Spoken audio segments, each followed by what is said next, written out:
Buenas noches, profesor. Nosotros somos el grupo 2 y quien le habla es Javier Espejo. A continuación, haré una breve explicación de lo visto en el laboratorio acerca del generador síncrono. Bueno, como fundamento teórico tenemos el circuito equivalente por fase del generador, el cual está compuesto de dos partes. El de la izquierda es el circuito de campo y el de la derecha es el circuito de inducido.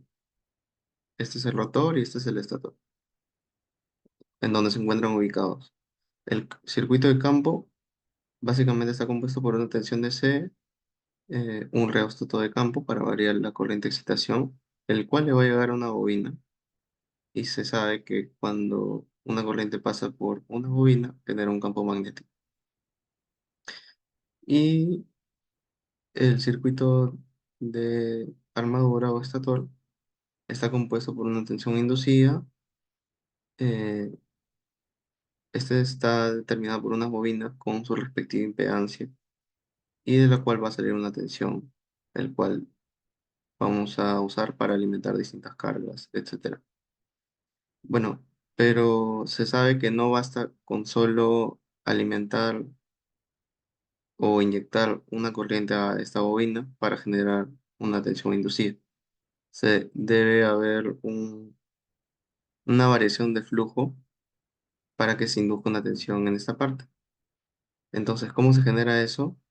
Pues se hace girar el rotor y con la tensión DC, las corrientes y el campo magnético, ya existe un campo magnético giratorio el cual induce una tensión en las bobinas del estator. Se sabe que esta tensión inducida depende de ciertos parámetros como estos parámetros mecánicos de fabricación, la velocidad de rotación y eh, el flujo. Sabemos que el flujo depende directamente de la corriente de campo. Eso quiere decir que si nosotros aumentamos la corriente, también vamos a aumentar la tensión inducida. Son directamente proporcionales. Asimismo, la frecuencia también depende del número de polos, la velocidad de giro, sobre un factor 120. Eso quiere decir que si nosotros modificamos la velocidad de giro del rotor, pues vamos a generar distintas frecuencias, lo cual es ideal, ya que el generador está diseñado para trabajar a una determinada frecuencia, es decir, vamos a tratar de mantener fijo la velocidad del rotor. Esto va a depender mucho del equipo que se esté usando para mover el rotor. Si es mecánico, como en centrales hidroeléctricas, se puede usar distintos frenos para determinar o cuantificar el paso de agua. En el laboratorio, por ejemplo, se usó un motor de Sechung, el cual se modificaba la velocidad con la corriente de excitación del campo. Se disminuía para que aumentase la velocidad o viceversa. Va a depender mucho de la carga que se esté conectando. Bueno, eh, en este laboratorio se hicieron dos ensayos, el de cortocircuito. La máquina se hace girar a velocidad constante y se cortocircuitan los tres terminales. Para esto se conectó los bobinados en estrella y pues se empieza a variar la corriente de excitación desde cero hasta un valor que alcance la corriente de línea, su tensión, perdón, su corriente nominal, ¿no? Es decir, se van midiendo los valores de corriente de excitación hasta que la corriente de línea alcance su valor nominal. Esto para evitar de que la máquina sufra algún daño, ya que fuera de este valor, eh, las bobinas podrían sufrir sobrecalentamiento debido a las altas corrientes, ya que se está en cortocircuito. Y para variar esa corriente de excitación, se pone una tensión fija y con el resto todo el campo se varía. Y se obtiene la siguiente curva. Bueno, en el ensayo de vacío igualmente se hace girar el generador a velocidad nominal y no se conecta ninguna carga a los terminales, se deja al aire en circuito abierto y se empieza a aumentar gradualmente la corriente de excitación hasta obtener varios valores que no superen la tensión nominal por fase, ¿no? Sí pueden superarlo ligeramente, solo que para efectos prácticos vamos a considerar este valor de corriente de excitación que genera este voltaje de fase. Eh, bueno, y nos damos cuenta de que al obtener los datos, los voltajes de fase cuando vamos de menor a mayor son distintos de cuando vamos de mayor a menor. Esto quiere decir que la curva presenta histéresis.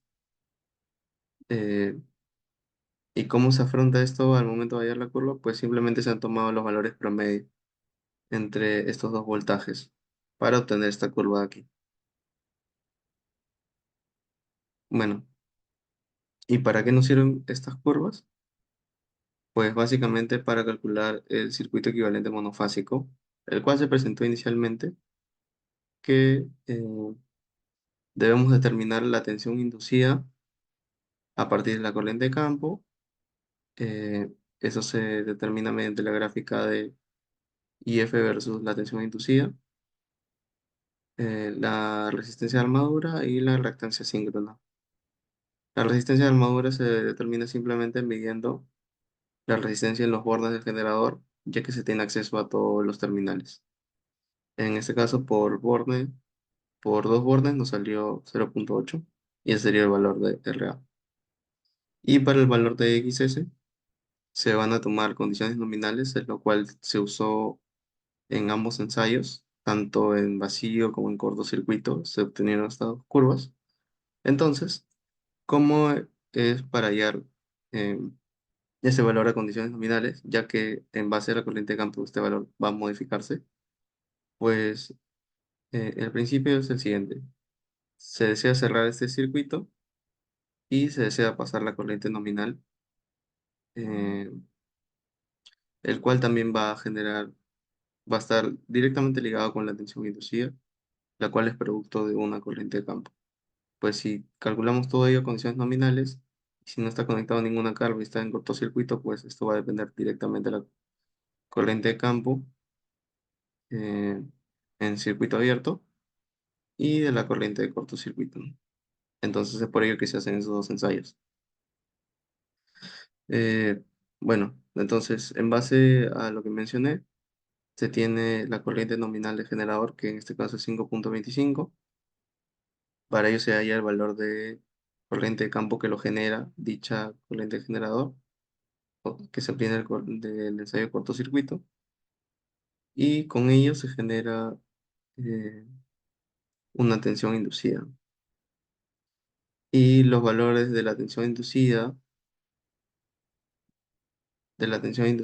y de la corriente de campo, pues generaría la impedancia síncrona, porque sería este valor entre la corriente que pasa porque este voltaje es cero por el cortocircuito. Entonces, a partir de ello se calcula la impedancia síncrona. Y sabemos que la impedancia síncrona es la suma fasorial de la resistencia de armadura y de la reactancia síncrona. Entonces, a partir de ello se calcula. Eso sería todo. Ya. Yo les voy a hablar del ensayo con carga. Para el ensayo con carga, en el primer caso vamos a conseguir que la corriente de campo sea constante y el factor de potencia también sea constante. Para hacer eso, tenemos que ir variando la corriente de excitación. Iremos variando la corriente de excitación y iremos cambiando las cargas. Como se puede observar, el voltaje de campo irá cambiando, así hasta obtener esta curva que está presente, la curva de carga. Luego, en la imagen izquierda se puede observar para cuando la carga es inductiva con resistiva, para coseno de 1 cuando la carga es solo resistiva, para coseno de 0,8 para cuando es capacitiva resistiva y coseno de 0 cuando es solo capacitiva. Bien. Ya, siguiente. El siguiente ensayo con cargas queremos obtener que el voltaje de campo se mantenga constante y también el factor de potencia. Para hacer esto, se irá modificando la corriente de excitación y por consiguiente se modificará la corriente de campo. Así se hará para las distintas cargas que hay. Cambiando el interruptor, iremos cambiando las cargas. Ay, perdón. Como se puede ver, este es una curva resistiva, inductiva. Y siguiente. Siguiente. Ah, ya. El ensayo con cargas. El ensayo con cargas eh, para, para obtener una corriente de excitación y un factor de potencia constante, se fijará el corriente de excitación a un solo valor y esto por consiguiente modificará la corriente de campo y la corriente y el voltaje de carga. Como se puede observar, no hay mucho, va disminuyendo cuando se va cambiando la carga. En este caso viene a ser una carga capacitiva resistiva. Por último, en conclusiones previamente hechas, se concluye que las pruebas, algunas conclusiones, es que las pruebas en vacío y en cortocircuito sirven para determinar la reactación síncrona. Después, la relación entre la frecuencia eléctrica y la velocidad es directamente proporcional. La corriente de excitación varía el valor de la corriente de armadura, como se puede observar. Si yo modificaba la corriente de excitación, la corriente de armadura también se modifica.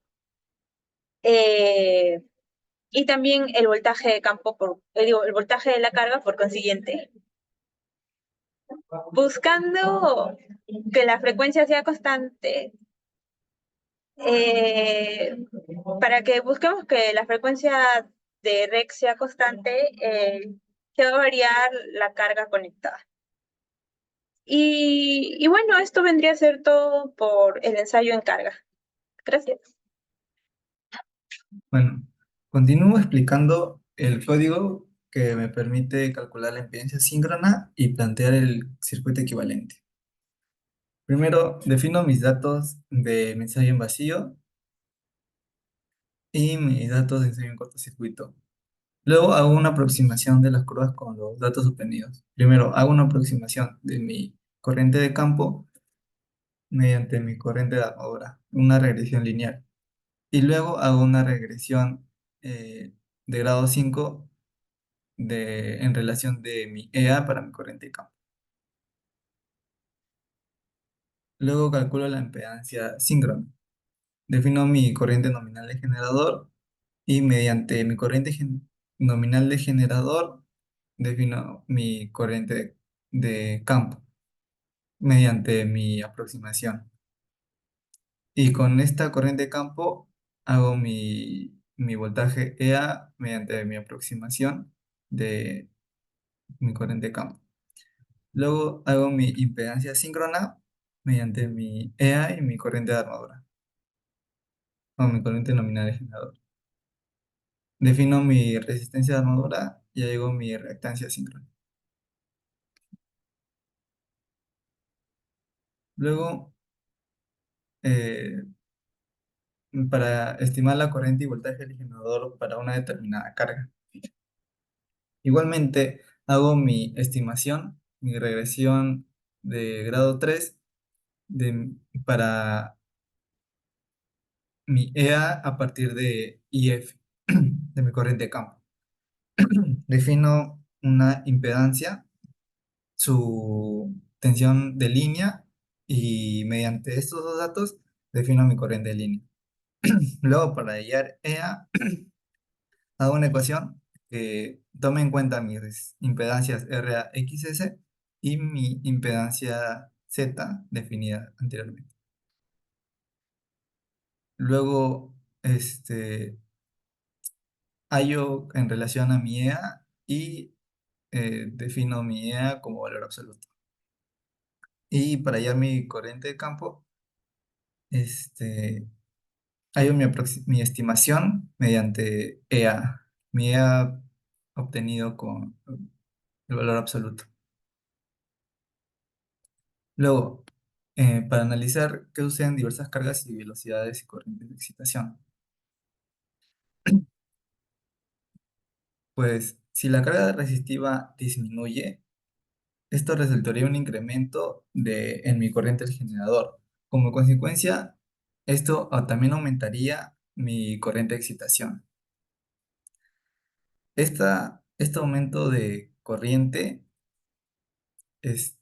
pone en riesgo de que al volver a analizarlo eh, y para hallar la impedancia síncrona, esta sea errónea, ya que la corriente de excitación, como aumentó, ya se encontraría fuera de mi región lineal de la curva hallada en el ensayo vacío.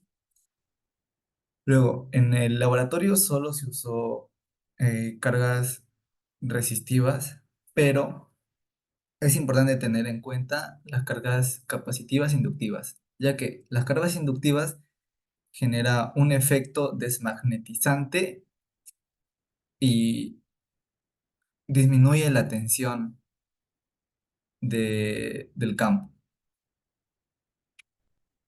En cambio, mi carga capacitiva tiene un efecto magnetizante y lo cual aumenta la tensión de mi borne del generador.